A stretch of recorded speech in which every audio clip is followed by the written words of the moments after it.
हिंदी के पेपर में, हिंदी के प्रश्न पत्र में पढ़ेंगे। आज का जो हमारा प्रकरण है वह है पत्र लेखन कैसे किया जाता है। और पूरा जो प्रकरण है उसका नाम है औपचारिक एवं अनौपचारिक पत्र लेखन। जो आपके सेमेस्टर में दिया हुआ है वह है औपचारिक एवं अनौपचारिक पत्र लेखन। किस तरह से औपचारिक और अनौपचारिक पत्र लिखे जाते हैं, आज हम लोग इसी पर चर्चा करेंगे। तो सबसे पहले हम यह समझ लें कि पत्र होता क्या है या पत्र किसे कहते हैं, इसको हम लोगों को क्यों पढ़ाया जाता है।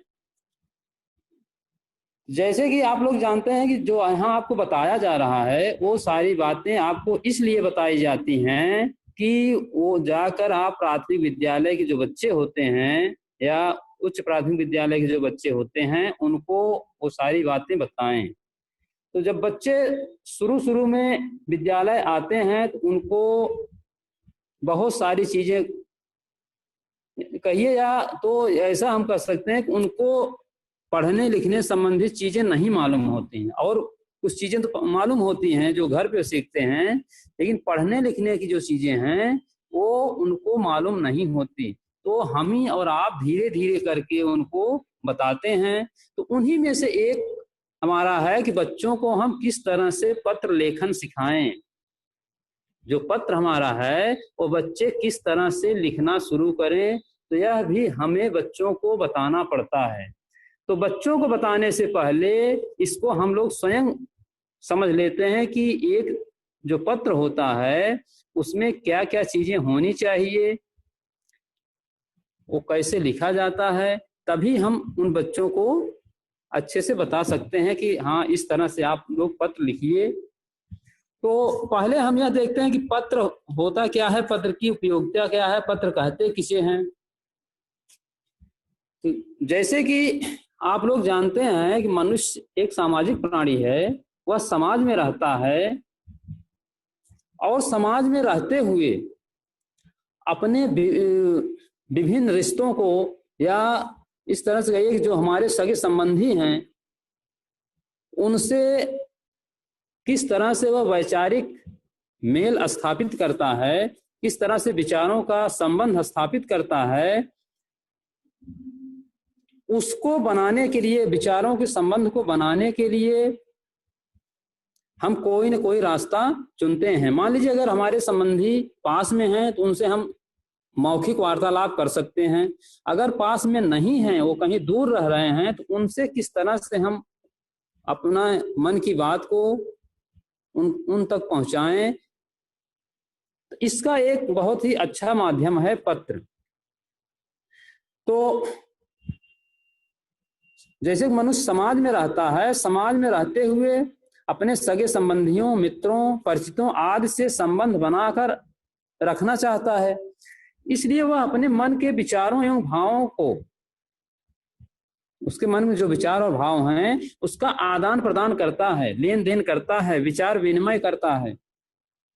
इस विचार विनिमय का सबसे सस्ता और आसान तरीका पत्र लेखन है।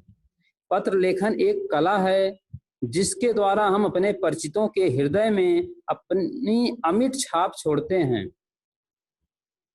ठीक, माने इस तरह से हम पत्र लिखते हैं कि जो हमारे चाहने वाले हैं, जो हमारे मिलने वाले हैं, जो हमें जानने वाले हैं, जो हमारे रिश्तेदार हैं, जो हमारे सगे संबंधी हैं, उनके हृदय में हम अपना एक विशेष स्थान बना लेते हैं उन्हीं पत्रों के माध्यम से। लेकिन आज देखा जाता है कि आज का युग जो हमारा है वह विज्ञान का युग है, दूरसंचार का युग है। यहाँ पे जो विभिन्न प्रकार के दूरसंचार के उपकरण हैं उनके माध्यम से हम विचारों का आदान प्रदान करते हैं, लेकिन फिर भी सरकारी कार्यालयों से संबंध स्थापित करने के लिए पत्र को ही सबसे उत्तम साधन माना गया है। इसकी उपयोगिता को देखते हुए प्राथमिक स्तर से ही बच्चों को पत्र लेखन सिखाया जाता है। कहने का तात्पर्य यह है कि हमारा जो पत्र है वह चाहे कोई सरकारी कार्य हो या हमारा पारिवारिक कार्य हो या कोई व्यवसायिक कार्य हो, जितने भी कार्य होते हैं हम पत्र को सभी में प्रयोग करते हैं, सभी जगह उनका उपयोग करते हैं। बच्चों को कुछ सिखाना है, अगर दूसरों से दूर से बातें करनी है तो जहां तक हमारी आवाज पहुंचती है तो वहां तक तो हम बोल के बात करते हैं, लेकिन जहां तक हमारी आवाज नहीं पहुंच पाती वहां पर हम पत्रों के माध्यम से या कागज और कलम लेकर उस पर कुछ लिख कर उसके पास हम भेज देते हैं, वह हमारे विचारों को पढ़कर समझ जाता है। ठीक, आज का जो हमारा समय है, हालांकि वह विज्ञान का समय है, विज्ञान ने विभिन्न उपकरणों का आविष्कार किया है, तो इसलिए इन विभिन्न उपकरणों के माध्यम से हम अपनी बात को उनके तक पहुंचा देते हैं या वहां तक रख सकते हैं। तो इसमें यह देखा गया कि धीरे धीरे करके आज के समय में उन पत्रों की अहमियत थोड़ी कम हो गई है, क्योंकि हमारे पास मोबाइल आ गया है, इंटरनेट आ गया है, तो विभिन्न प्रकार की जो बातें होती थी पहले हम लिख कर भेजते थे पत्रों के माध्यम से, कागज या पोस्ट कार्ड के माध्यम से, आज वो धीरे धीरे कम हो गई हैं। अब हम सीधे अगर कुछ लिखना होता है तो मोबाइल से ही लिखकर मेल कर देते हैं या लैपटॉप से लिखकर मेल कर देते हैं या व्हाट्सएप के माध्यम से भी हम अपनी बात को वहां तक पहुंचा देते हैं। लेकिन कुछ चीजें ऐसी होती हैं कि वहां हमें पत्र के माध्यम से ही संपर्क हो पाता है। मान लीजिए जहां नेटवर्क नहीं आ रहा हो, जहां आपको मोबाइल या मोबाइल से संबंधित और भी जुड़ी हुई जो चीजें हैं अगर वो उपलब्ध नहीं हैं, जैसे लाइट की समस्या है या और कोई भी समस्याएं हैं, तो वहां पर आज भी हम पत्रों का ही उपयोग करते हैं लिखने के लिए। तो ये पत्र किस तरह से लिखे जाएं, और यह जो पत्र लेखन की परंपरा है ये आज से नहीं है बल्कि आदि काल से ही चली आ रही है। जब से मनुष्य लिखना पढ़ना कुछ सीख गया है, वह अपने मन के भावों को प्राचीन काल से ही लिखता चला आ रहा है। तो इसीलिए जैसे ब्रज की बात हो, हम लोग यहाँ मथुरा में रहते हैं, तो यहाँ पर भी एक जब भगवान श्री कृष्ण मथुरा चले आए थे तो उन्होंने गोपिकाएं बहुत व्याकुल हो रही थी, तो उन्होंने एक संदेश लिख कर भेजा उद्धव के माध्यम से। एक संदेश लिखा पत्र में और उद्धव को दे दिया कि ले जाओ आप इस हमारे संदेश को वहां तक पहुंचा दो, गोपिकाओं तक पहुंचा दो। तो जब उद्धव लेके आते हैं वह संदेश, तो गोपिकाएं देखती हैं उनके हाथ में एक पत्र होता है, तो तेजी से उस पत्र पर झपटती हैं, छीनना चाहती हैं कि यह भगवान श्री कृष्ण हमारे लिए भेजे हैं, हमारे लिए भेजे हैं। तो रत्नाकर जी ने इसी में लिखा है कि भेजे मन भावन के उद्धव के आवन की, सुध ब्रज गावन में पावन जबे लगी, उझा की पद पंजन के कंजन पर पेख पेख पाती छाती छोहन छबे लगी, कहें रत्नाकर ग्वालिन सी झौर झौर, दौड़ दौड़ नंद पौर आवन तबे लगी, और हमको लिखो है कहाँ, हमको लिखो है कहाँ, हमको लिखो है कहाँ, कहानी सबे लगी। तो उस पत्र को देखकर वो सब यह पूछती हैं कि बताइए इसमें हमारा नाम कहाँ लिखा गया है, हमारा नाम कहाँ लिखा गया है, और इसी करते करते वो पूरे पत्र को ही फाड़ डालती हैं। तो कहने का मतलब यह है कि जो हमारा पत्र होता है उसमें एक भावात्मक लगाव होता है। पत्र केवल अपनी बातों को पहुंचाने का माध्यम ही नहीं होता, बल्कि उसमें एक भावात्मक लगाव होता है, उसको हम हृदय से छुपा के रखते हैं। जैसे मान लीजिए प्राचीन काल जो पत्र होते थे, जैसे मान लो आप लोग इसमें पढ़ने आए हो, तो अब आपके घर वाले अगर और कोई माध्यम न हो तो वहां से पत्र लिखते, और जब वह पत्र आपको मिलता तो आप उसको बहुत सहेज कर रखते कि ये हमारे घर से पत्र आया हुआ है। और एक बार, दो बार, चार बार, कई बार उस पत्र को पढ़ा जाता है। उसमें लिखने वाले की भावनाएं छुपी होती हैं, केवल अक्षर ही नहीं होते, उसमें भावनाएं भी होती हैं। तो इस तरह से देखा जाता है कि जो पत्र होता है वह हमारे मन की भावनाओं को, मनोदशा को, अपनी बात तो हम रखते ही हैं, साथ ही साथ हम अपनी मनोदशा को भी, अपने मन की भावना को भी उसमें व्यक्त करते हैं। तो इस तरह से हम देखते हैं कि पत्र कितने प्रकार के होते हैं। पत्र के प्रकार। पत्र मुख्य रूप से देखा जाए तो 2 प्रकार के होते हैं। जो हमारा सिलेबस है उसमें मुख्य रूप से पत्र 2 प्रकार के दिए गए हैं। पहला है औपचारिक पत्र, दूसरा अनौपचारिक पत्र। औपचारिक का अर्थ जैसे कि आप लोग जानते हैं कि जिसमें केवल दिखावा हो, माने जो केवल कहने सुनने या दिखाने भर के लिए होता है उसे हम औपचारिक कहते हैं। कहते नहीं आप केवल औपचारिकता निभा रहे हैं, तो जो केवल दिखावे के लिए या कहने सुनने या दिखाने के लिए होता है उसे हम औपचारिक कहते हैं। तो औपचारिक पत्र जो हमारे होते हैं उसमें हृदय से कोई मतलब नहीं होता, भावपद से कोई मतलब नहीं होता। उसमें हम सीधा सीधा अपनी बात को जो लिखते हैं, जो हमारे काम होते हैं उन्हीं को लिखा जाता है।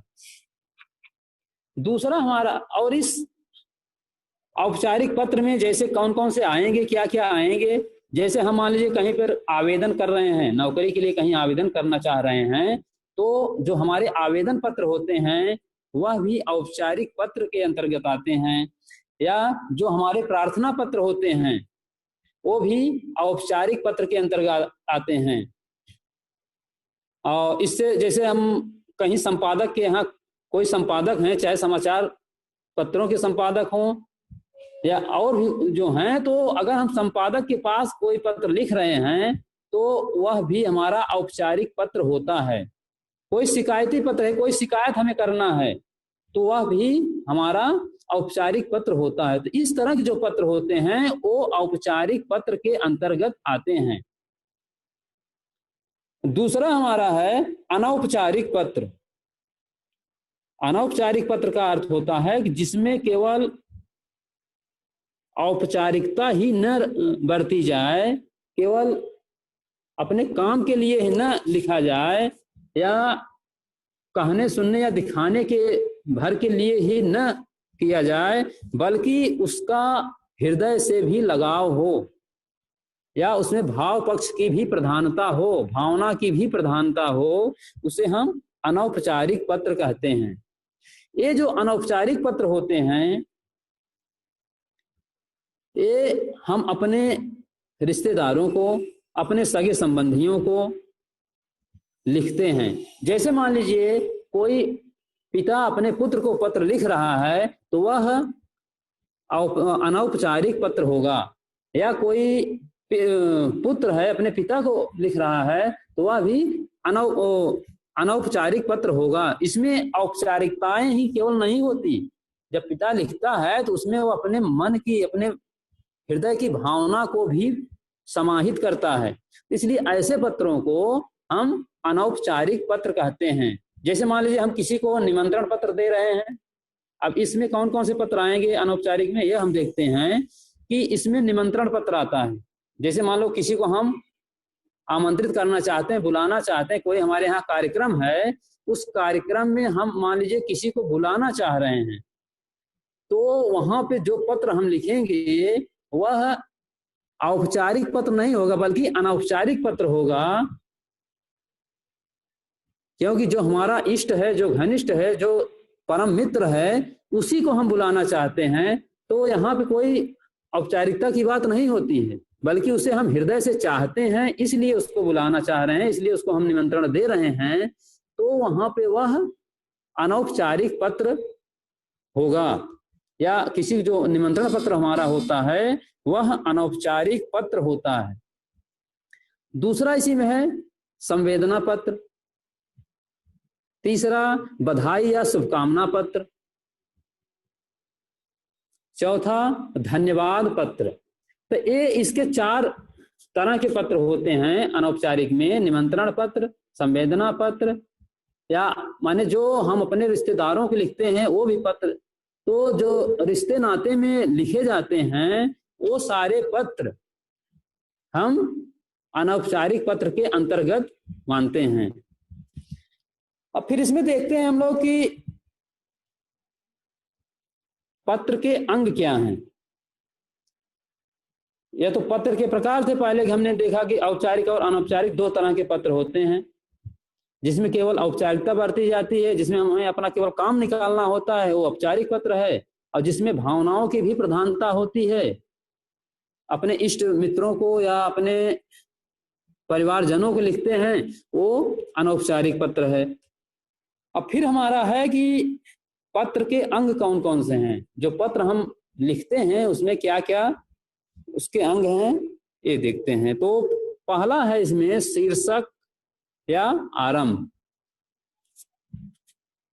पत्र में जब शुरुआत हम करते हैं तो पहला अंग इसका होता है शीर्षक या अंग। शीर्षक का तात्पर्य जब हम अनौपचारिक पत्र लिखते हैं तो वहां पे कोई ना कोई शीर्षक दिया जाता है, ठीक। और जब हम औपचारिक पत्र लिखते हैं तो वहां पे आरंभ के कुछ शब्द लिखते हैं, वहां पे कोई शीर्षक उसका नहीं दिया जाता है।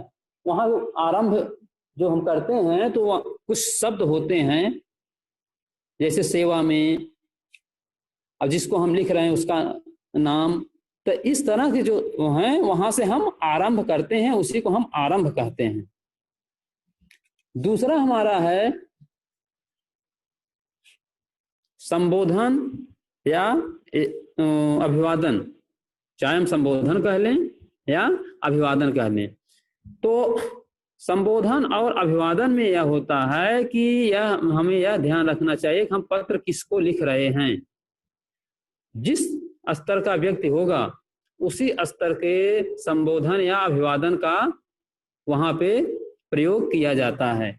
जैसे मान लीजिए हम प्राचार्य को लिख रहे हैं, कोई पत्र हम लिख रहे हैं अपने प्राचार्य जी को, तो वहां पे संबोधन कुछ दूसरी तरह से होगा। अगर मान लीजिए वही पत्र हम अपने मित्रों को लिख रहे हैं तो वहां पे संबोधन दूसरे तरह का होगा। तो जिसको भी पत्र लिखा जाता है उसमें हमें यह ध्यान रखना चाहिए कि संबोधन और अभिवादन के जो शब्द होते हैं उसी के स्तर के होने चाहिए, ठीक। जैसे मान लीजिए कुछ संबोधन के शब्द हैं आदरणीय, पूजनीय, परम पूज्य, मान्यवर, श्रद्धेय, इस तरह के जो शब्द हैं। अगर मान लीजिए वह कोई महिला है, स्त्री हैं, तो वहां पे आदरणीय, पूजनीय, परम पूज्य, श्रद्धेया, इस तरह से हम इन शब्दों का प्रयोग करते हैं। अच्छा, एक चीज और होता है कि पूजनीय और पूज्य दोनों, या तो आप लिखेंगे पूजनीय, पूजनीय, और नहीं तो पूज्य, दोनों एक साथ नहीं लिखे जाते हैं। अगर पूज्य लिखना है तो वहां पे आधा ज आएगा, अगर पूजनीय लिखना है तो वहां पे पूरा ज आएगा। इसको ध्यान देना है, कहीं कहीं पर आप पूजनीय लिखते हो, ज को भी आधा कर देते हो पूजनीय में। दूसरा अभिवादन, जैसे नमस्कार, प्रणाम, चरण स्पर्श, इस तरह के भी शब्दों का प्रयोग किया जाता है। तीसरा हमारा है विषय वस्तु।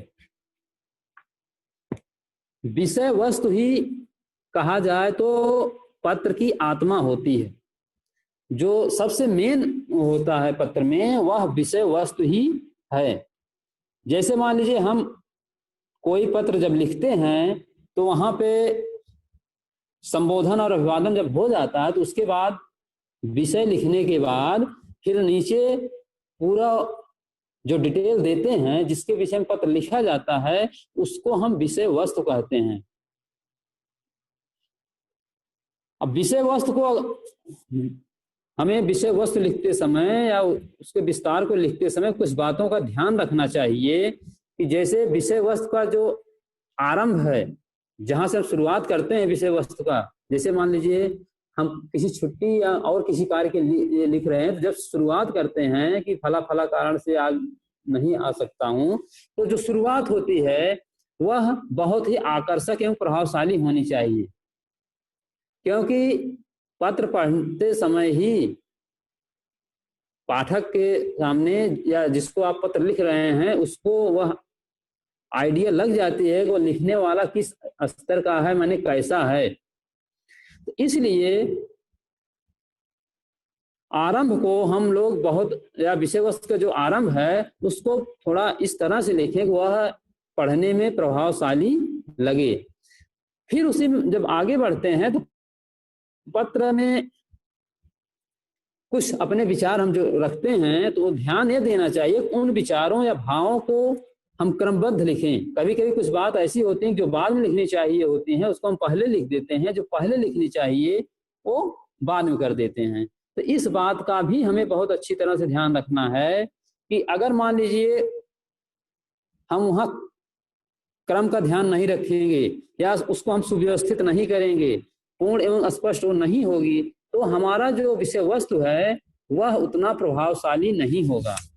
इसलिए प्रभावशाली बनाने के लिए ही पहले हम अपने विचारों को क्रमबद्ध, सुव्यवस्थित एवं स्पष्ट लिखें, तभी हमारा जो पत्र का विषय वस्तु है वह प्रभावी हो सकेगी।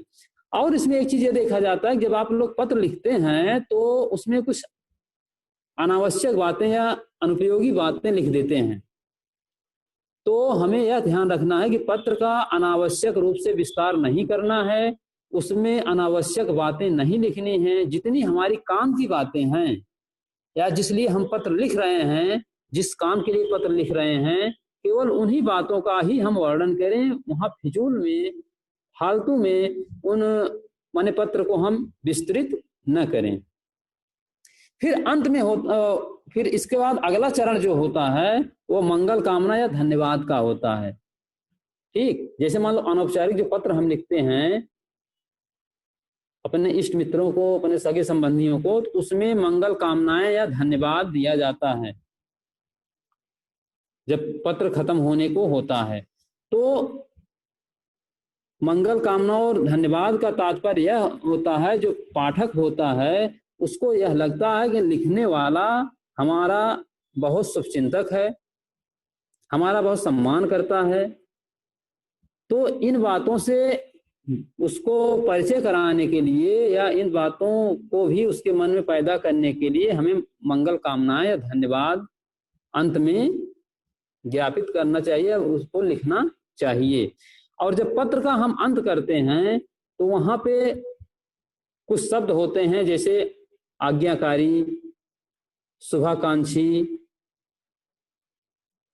तो इस तरह के शब्दों का हमें प्रयोग करना चाहिए। और फिर लास्ट में हम जब हमारा पत्र पूरा हो जाता है, माने अंत हम इसका कैसे करते हैं, तो जब हमारा पत्र पूरा हो जाता है तो सबसे नीचे दाहिने तरफ हम अपना नाम पता लिखते हैं, अपना हस्ताक्षर करते हैं, तब वह पत्र पूरा हो जाता है।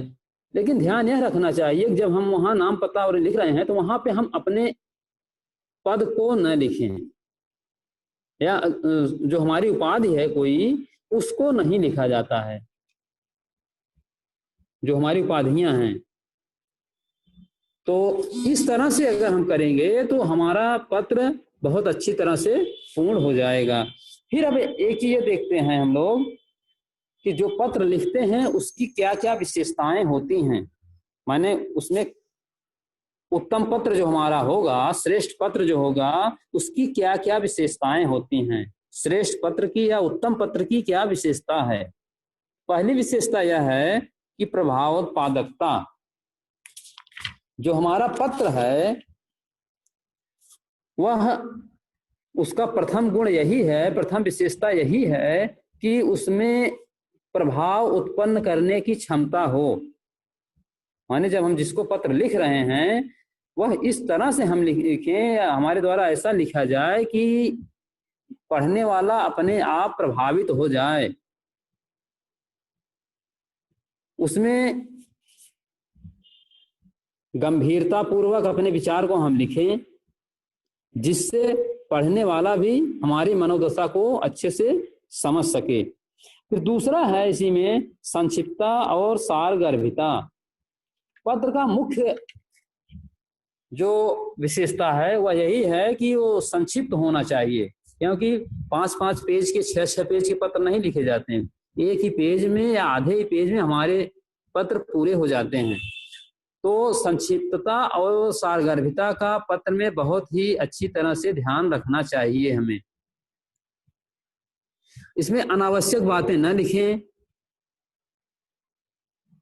कि हम अपनी विशेषता दिखाने के लिए या कुछ और पत्र को अनावश्यक रूप से लंबा दिखने के लिए उसको कुछ फालतू बातें लिखें। तीसरा है शुद्धता एवं स्वच्छता। पत्र की जो अगली विशेषता है या उत्तम पत्र की जो अगली विशेषता है वह है शुद्धता एवं स्वच्छता। कोई भी पत्र अगर मान लीजिए उसमें हम शुद्ध शब्दों का प्रयोग नहीं किए हैं, हमारे द्वारा जो प्रयुक्त किए हुए शब्द हैं वो अशुद्ध हैं, पढ़ने में गलत हैं, तो उसका भी पत्र पढ़ने वाले पर बहुत गहरा प्रभाव पड़ता है। या तो कभी कोई ऐसा होता है कि पत्र इस तरह से लिख दिया जाता है कि वह पढ़ने योग्य होता ही नहीं है, माने इतनी उसमें स्वच्छता का कोई ध्यान नहीं दिया जाता है, बहुत घसीट कर या इस तरह से लिखा जाता है कि वो पठनीय नहीं होता। तो ऐसे पत्र भी हमें नहीं लिखना चाहिए, बल्कि जो हमारे अच्छे पत्र होते हैं, श्रेष्ठ पत्र होते हैं, उसमें शुद्धता और स्वच्छता का बहुत ध्यान रखना चाहिए। तीसरा है विनम्रता और शिष्टता। जब हम पत्र लिख रहे होते हैं तो उसमें हमें यह ध्यान रखना चाहिए कि जो हम भाषा प्रयुक्त कर रहे हैं, जो भाषा हम पत्र में लिख रहे हैं, वह विनम्रता, उसमें विनम्रता और शिष्टता दिखे, माने भाषा में विनम्रता हो और हमारे विचारों में शिष्टता भी दिखाई दे। तो इन बातों को अगर हम ध्यान रखेंगे तो जो पाठक है, पढ़ने वाले हैं पत्र को, वो भी हमारे पत्र को बहुत अच्छा पत्र मानेंगे। अगला है सद्भावना। पत्र में सद्भावना होती है, क्योंकि अगर हम मान लीजिए किसी को शिकायत भी कर रहे हैं, किसी की शिकायत भी लिख रहे हैं, तो वो इस तरह से लिखें कि पढ़ने वाला इस तरह से उसको न समझे कि नहीं हमें तो यह धमकी दी जा रही है या हमें डराया जा रहा है। तो इसमें सद्भावना का होना अनिवार्य होता है। माने अपने विचारों को हम मान लो हम शिकायत पत्र ही लिख रहे हैं किसी को, तो शिकायत इस तरह करें कि पढ़ने वाले को बहुत ज्यादा ऐसा न लगे कि नहीं फला व्यक्ति हमें धमका रहा है या हमसे कुछ डराना चाहता है पत्र के माध्यम से। तो इन बातों का भी हमें ध्यान रखना चाहिए। सहज सरल व्यवहारिक भाषा शैली। पत्र की जो भाषा होनी चाहिए वह सहज हो, आसानी से समझ में आने वाली हो, सरल हो, तथा जो हमारी व्यवहारिक भाषा है उसी का प्रयोग करना चाहिए। हमारी शैली जो होती है वो इस तरह से हो कि एकदम व्यवहारिक शैली का प्रयोग हम करें। इस तरह से करते हैं तो हमारा जो पत्र होगा वह बहुत ही उच्च कोटि का होगा। ये विशेषताएं होती हैं पत्र की। फिर आगे है कि पत्र लिखते समय हमें किन किन बातों का ध्यान रखना चाहिए। पत्र लिखते समय ध्यान देने योग्य बातें। जिसे पत्र लिखा जा रहा है विषय उसके अनुसार होना चाहिए। पहली ध्यान देने की बात हमारी यह होती है कि जिसे पत्र लिखा जा रहा है विषय उसके अनुसार हो। जैसे मान लीजिए हम प्राचार्य को पत्र लिख रहे हैं तो उनके अनुकूल कोई विषय होना चाहिए। या कभी कभी आप लोग क्या करते हो, जैसे आपको छुट्टी चाहिए तो आपको, तो मान लो थोड़ा आप लोग समझदार हो गए हो, लिख लेते हो, लेकिन कुछ और बच्चों को हमने देखा है कि वो किसी को भी पत्र लिख देते हैं या किसी को भी पत्र पकड़ा देते हैं, सर ये हमारा एक छुट्टी का वो है, ले लीजिए। तो माने जो संबोधन होता है वह भी जिस को जो अधिकार दिया गया है उसको न देकर बल्कि दूसरे को संबोधित किया जाता है। जैसे आपको कोई छुट्टी चाहिए, अगर आप हमें संबोधित करके कोई पत्र लिखेंगे तो वो छुट्टी आपको नहीं मिल सकती है, क्योंकि छुट्टी देने का या और जो संस्थान के और भी जो काम हैं उसको आदेश देने का अधिकार प्राचार्य सर को होता है। तो इसलिए यह बात का भी ध्यान देना चाहिए पत्र लिखते समय कि जो विषय जिसके अनुकूल है या जिससे संबंधित है उसी को संबोधित करके पत्र लिखा जाए। जैसे मान लीजिए आप लोगों को कुछ समझ में नहीं आ रहा है, कुछ और आप पढ़ना चाहते हैं, तो इस विषय में अगर आप पत्र कोई हमसे वार्तालाप करना चाह रहे हैं पत्र के माध्यम से, तो वह हमसे संबंधित है, कुछ आपको पढ़ाई से संबंधित बात करनी है तो आप उसको हमसे कर सकते हैं। लेकिन अगर मान लीजिए कुछ यहाँ के और जैसे कार्य हैं उसको करना है तो आप प्राचार्य सर को करते हैं। तो उसी तरह से और भी जो पत्र होते हैं उनमें भी हमें यह बात ध्यान में रखनी चाहिए कि जिससे संबंधित जो विषय है पत्र हम उसी को लिखें, उसी को संबोधित करके लिखें।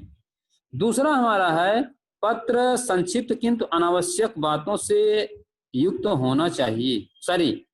पत्र संक्षिप्त हो किंतु आवश्यक बातों से युक्त होना चाहिए।